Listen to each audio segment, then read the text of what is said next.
Every once in a while, athletes that are thought to be mere role players will find the appropriate circumstances to show the world that they're so much more than just another decent player. And in some cases, this might translate in more than just good production on the court.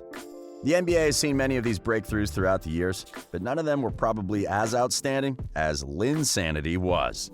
Inspired by Jeremy Lin, a cultural movement became contagious in New York and, seemingly overnight, in the whole world. But where did this movement come from? Who is Jeremy Lin, and how was he able to send a shock through the basketball world? Most importantly, what happened to it?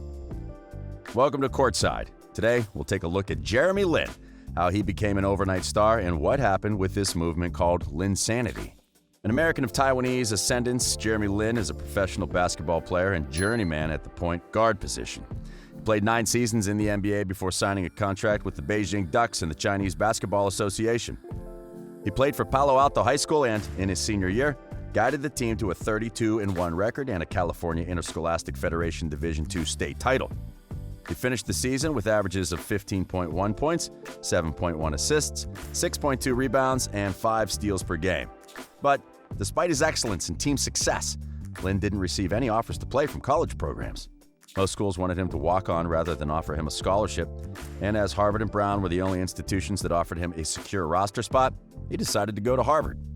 During his college career, he was constantly among the best players at the Ivy League and would become the first player in league history with at least 1,450 points, 450 rebounds, 400 assists, and 200 steals. But again, even though Lin was excellent and made his team better, he was overlooked by the NBA franchises. After the 2010 draft had taken place, he wasn't selected by any team as scouts thought his body wasn't prepared for the league. When the Summer League came around, he received an offer to play for the Dallas Mavericks and, after showing a solid game in limited minutes, received contract offers from the Mavericks, Los Angeles Lakers, and Golden State Warriors. He decided to sign with the Warriors as they were his hometown team and immediately received unexpected support from the media and the Asian American community. On October 29, 2010, Lin made his professional debut in a win against the Los Angeles Clippers and became the first American player of Chinese or Taiwanese descent to play in the NBA, as well as the 4th Harvard alumni to play in the league. Despite his short playing time, the Warriors thought Lin could be a potential backup to Steph Curry following the season. But shortly after the 2011 lockout, decided to waive him. He was claimed a few days later by the Houston Rockets, but would again be waived before the start of the season. During the 2011 offseason and throughout the lockout, Lin focused on working on his body and his shooting form. He was able to increase his strength, add 15 pounds of muscle, and this would take a significant impact on his game.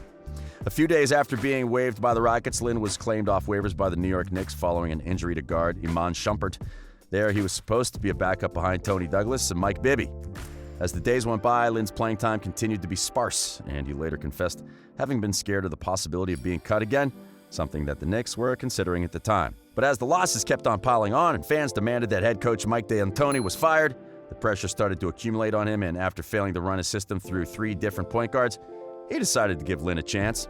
On February 4th, 2012, Lin was given more playing time and he made an immediate impact. With 25 points, 5 rebounds, and 7 assists, Lin helped to guide the Knicks to a win against the New Jersey Nets and star point guard Deron Williams. In the following game, he would make the first start of his NBA career against the Utah Jazz and would again lead his team to a win despite the Knicks playing without stars Carmelo Anthony and Amare Stoudemire because of injury. Lin would record his first double-double on the next game with 23 points and 10 assists and would follow that up by outscoring Kobe Bryant with 38 points in a win against the Lakers. He would lead the Knicks into what would end up being a 7-game winning streak that would help them get back to 500. His game would impress the whole basketball world, as the media wondered whether he was New York's greatest strike of luck since drafting Patrick Ewing, and opposing players started to recognize his talent as well. Throughout his first 5 career starts, Lin scored a total of 136 points, which would become the most ever by any player in NBA history, and following an impressive game-winning basket against the Toronto Raptors, Lakers forward Metta World Peace would be recorded screaming, "Linsanity!" as he ran past reporters after watching Lin's shot. Linsanity is what they called the hype, caused by Lin's play. It was the thing, and on the court, it was rewarded by opposing players looking to lock him on defense, as it happened in a game against the Miami Heat. But off the court, he was gaining so much popularity that he was selected to play in the Rising Stars game and was also receiving consideration to be selected as an All-Star, despite having started in only 12 games so far. The media would go on to call Lin's story the best of that season, and would also call him the most famous Asian NBA player. The excitement caused because of him was such that even David Stern would talk about how incredible it was. He'd be featured on the cover of magazines like Sports Illustrated and Time in Asia, and his growing popularity would translate into an immediate profit for the Knicks as the value of the franchise quickly shot up. His jersey started to be distributed by the Knicks, and it quickly became the best-selling jersey in the NBA. Brands like Nike and Adidas also started to distribute Lin-related products, and the viewing of NBA games in China shot up by 39% from the previous season.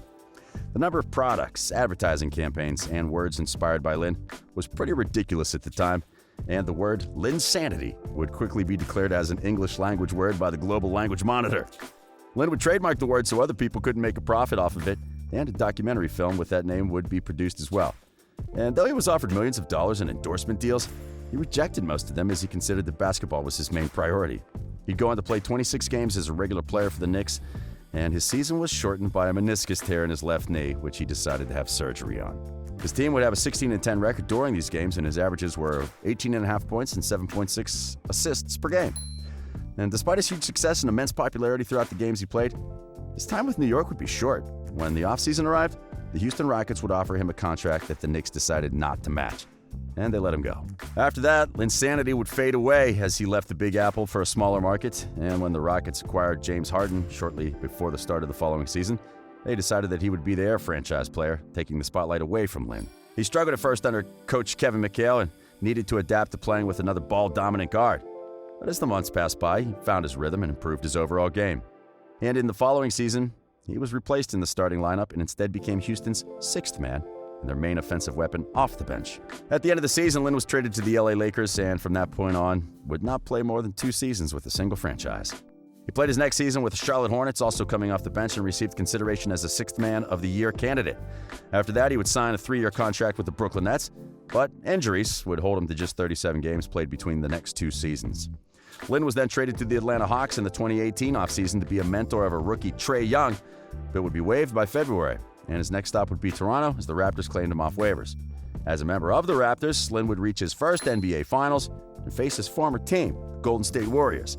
After Toronto won the series, he became the first Asian American as well as the first Harvard alumni to win an NBA title. Currently, Lin is signed to a contract with the Beijing Ducks of the CBA. He was selected to play in the league's All-Star game and received the second most overall votes to participate. After his team was eliminated in the CBA playoffs semifinals by the defending champs, Lin made a reflection on his Instagram account where he talked about how his last year helped him regain his confidence and fearlessness as a player. On the whole, Linsanity was a cultural phenomenon unlike any other the NBA has ever seen in recent years.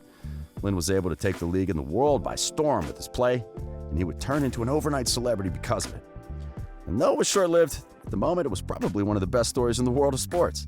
Now we can only wait until another player shocks the world the way he did, and hope that Lin can enjoy a few more years of playing the game that made him famous. So, what do you think? Will another player ever be able to replicate Linsanity? Let us know in the comments. We hope you enjoyed this video, and if you did, remember to give it a like and subscribe to our channel for more NBA content. We are Courtside.